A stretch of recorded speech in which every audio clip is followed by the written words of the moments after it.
Мейримдүү жана ырайымдуу жараткан Аллах субханала тааланын аты менен баштаймын. Ассаламу алейкум, урматтуу биздин YouTube каналыбызды көрүүчү мекендештер, агалар, инелер, жалпы диндеш бир туугандар. Урматтуу туугандар, бүгүнкү видео блогубуз өзгөчө болот. Анткени биздин чек арада жашаган баткендик баатыр бир туугандарыбызга биздин кесиптештерибиз, блогер досторубуз жана агайларыбыз баш болуп, колубуздан келишинче салым топтоп, акча топтоп, ошол Баткендеги биздин чек арада жашаган чыныгы баатыр бир туугандарыбызга ошол элден жыйылган аманатты өз колдору менен барып тапшырышып келди. Бул иштер биз үчүн бир мактануу үчүн эмес, туугандар. Болгону бизден кийинки муунга үлгү болуштугу үчүн гана чыгарып атабыз. Жараткан Кудай биздин баткендик бир туугандарыбызга жана Кыргызстандай болгон мамлекетибизге, эли журтубузга тынччылык, ынтымак берген болсун. Дайым ушундай берешендигибиз бекем болсун, ыйманыбыз саламат болсун. Бири-бирибизге, өзүбүзгө каалаган жакшылыкты чек арада жашаган баткендик бир туугандарыбызга да жана Кыргызстандын бардык жеринде жашаган мекендештерибизге каалап жашашты насип этсин. Андыктан урматтуу бир туугандар, ушул видео блогду көрүп, башка бир туугандар менен бөлүшүп коюңуздар. Өзүңүздөрдүн жакшы ой пикириңиздерди комментарийден калтырыңыздар. Ассаламу алейкум, урматтуу кыргыз элим. Барыңыздарга Аллахтын саламы, тынчтыгы, мээрими жааган болсун. Бүгүн биз Лейлектебиз. Мына ушул жерде сиздерден түшкөн акчаны өз ээлерине аманат катары ошо сиздердин аманатыңыздарды берип келдик. Билесиздерби? Ар бир инсан бир 5 сом иштеш үчүн жарым саат убактысын короткон болсо, биз ошол 5 сомду коротуш үчүн 1 саат убакытты коротуп атабыз. Анткени ар бир мүнөтүбүз биз үчүн маанилүү. Биздин жашообуз бул мына ушул сааттар менен куралат. Ошол үчүн биз мына өзүбүз келип, ушул жерде абалды көрүп, сиздерге мындан ары отчет катары берип турабыз, Кудайым буйруса. Бишкекте баягы диний адистер, диний блогерлер элге жар салып, ушул Баткен элине жардам деп реквизиттерди чыгарганбыз. Рахмат силерге. Анан ошол жактан бир аз акча чогулган. Азыр эми ошону биз өзүбүздүн көзүбүз менен көрүп, сиздерди зыярат кылып келдик. Рахмат силерге. Анан Алла разы болсун. ошол аманаттан Кудай буйруса сизге дагы 20 000 сом бөлөлү. Аз болсо дагы көптөй кабыл алыңыз. Бул өтө чоң сумма бизге. Ооба. Аз болсо дагы көптөй. Өтө чоң сумма. Рахмат. Ооба. Алла разы болсун. Андан да көптөн берели дедик, бирок башкаларды дагы Көп. Бардыгы ошолорго дагы жеткирели дедик. Силерге өтө рахмат. Ооба. Мына ушул жерде 20 000 сом. Аз болсо да ошол үйүңүзгө көптөй иштеп бизге дуа кылып коюңуз иншалла. Ооба. Буйруса. Силерге оомат берсин. Алла. Мына сиздерден келген аманаттан негизи 20 000ден берип атканбыз. Бирок ошол кызы ооруп жана башка ушул абалды көрүп туруп биз 60 000 берели деп чечтик, иншалла. Ооба, бул элдин акчасы. Эл ушул сиздерге өзүңөрдүн колуңар менен берип келгиле деп ушундай берди, сизге муну алып берип коелу. Ошол элдин атынан, ошол элдин аманатын сиздерге жеткиребиз. Сизге 20 000 сом, аздай болсо да көптөй кабыл алыңыз. Алла разы болсун сиздерден. Рахмат.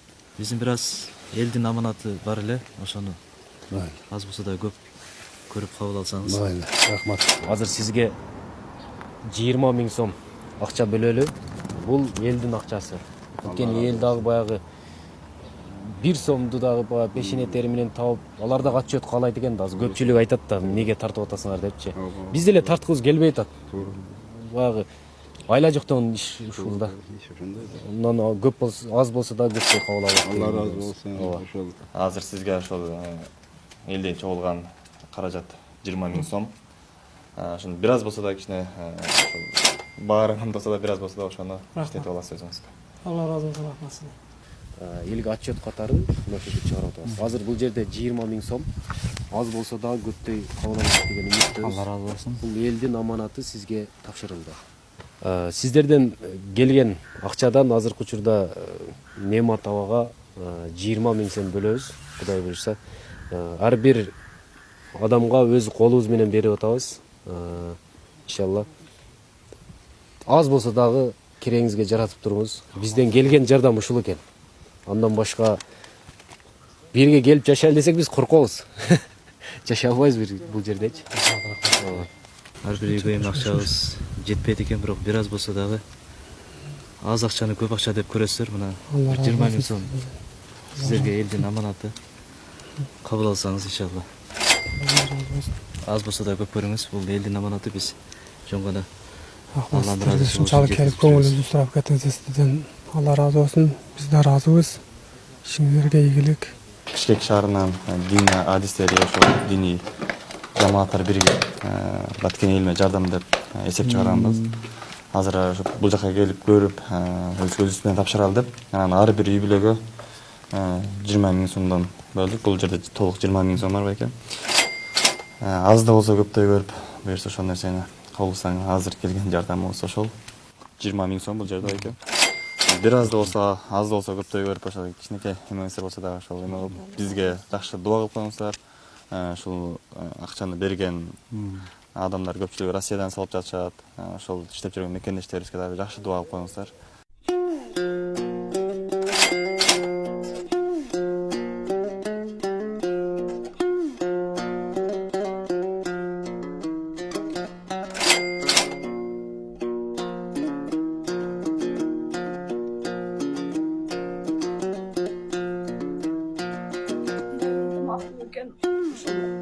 Ар жактан жардам келип атат да.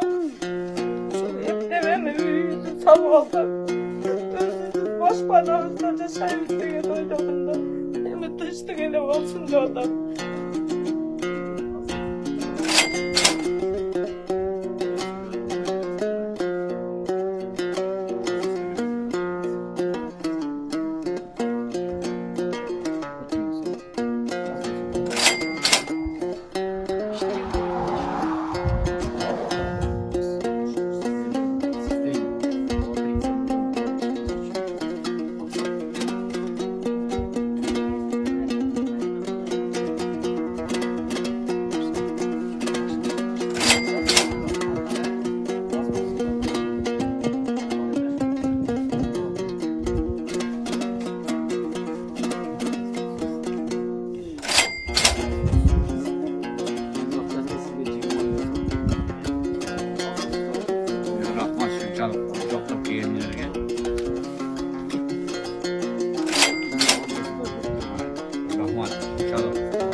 болсо дагы эми үйүңүз Allahu Teala çeksin maktan olup Peygamber Aleyhisselam'a salavat selamına selamat olsun. Ya Rabbim Allah özün körüçü özün bilüçü zat bütün ümmetlerin katarışı cemaat fatihişi aşağı benim. Yaksan kamallah ömrü uzun olsun. Nimeye yakın niyet olsun niyet maksadını verin Allah'ım.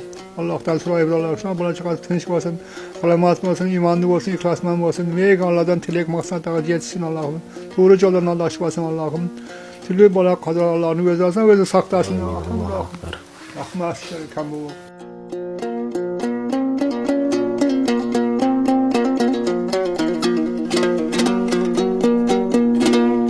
Урматтуу кыргызстандык бир туугандар, бул видеого өзүңүздөр күбө болуңуздар.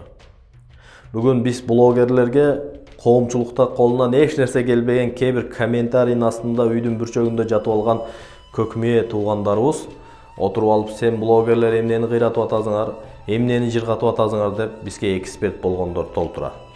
Таш аткандары канча? Биз аларга карабайбыз.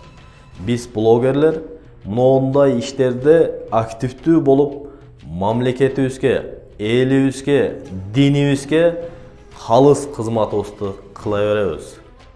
Комментарийден батыр болгондорго биз көңүл бурбайбыз туугандар.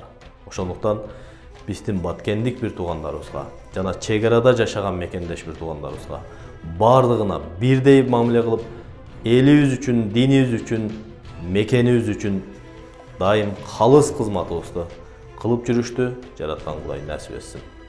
Андыктан кийинки эфирден көрүшкүнчө ассаламу алейкум ва рахматуллахи ва баракатух. Эми сиздер батыр эл экенсиздер. Чын мен тазим этем. Анткенич кечем ушул жерге келип 3 күндөн бери жүрөбүз. Мен жашай албайм. Көнгөн жерден кандай кетесиң? Эми силердин ичиңерге ийгилик балдарым, жаш болсоңор дагы илимдүү, алымдуу балдар экенсиңер, түшүнүңөр чоң экен. Şu kıyналганlarga жардам берип атасыңар. Allah razı olsun. Рахмат. Allah razı olsun. Sağ olыңыздар. Буюрса дагы элибиз биз жөн турбайбыз буюрса. Ушундай кабар алып. Чын биз эл ушундай экенбиз да. Кече баткен деп кыйкырып тим эле кыйын болдук. Азыр эми башка маселе менен кемпир абат деп унутулуп кетти. Биздин аскерлер жакшы туруп берип атат. Жакшы туруп берип атат. Пограндарыбыз жаш балдар өлдү. Ошолор үчүн ыйлайбыз биз. Yüz küverge ilemez biz. Жаш балдар өлүп кетти.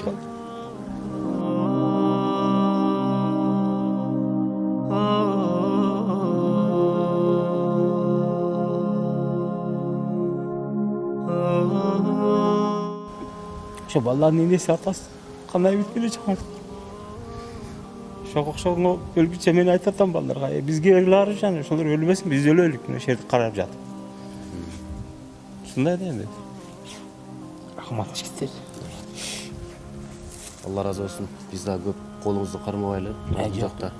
Ишиңерге болмайт. Экаңыз баштап. Шунчалык элди аралап, элдин ушундай көңүлүн көтөрүп атасыңар. Биз төбөбүз көккө жетип калды силердин ушунчалык. Бизди колдоп бергениңерге, бирок кыргыз элинин жаштарыга, балдарга мен өтө ыраазымын. Биягы Владивосток, Кемеровдон келип атат балдарчы. Ар бир үйгө келип атат. Нокаттан келди, Төлөс деген немелер келди, булар да калкып жардам берди. Эми биз ушу кийимибиз жок калганбыз. Эртең базардан кийим кече кышка бир нерселерди алайык деп турабыз. Көмүр алыш керек, башка кылыш керек. Макул анда. Рахмат. Бизге уруксат бериңиз. Макул. Рахмат. Allah razı olsun. Колуңарга жардам кылгыла. Макул.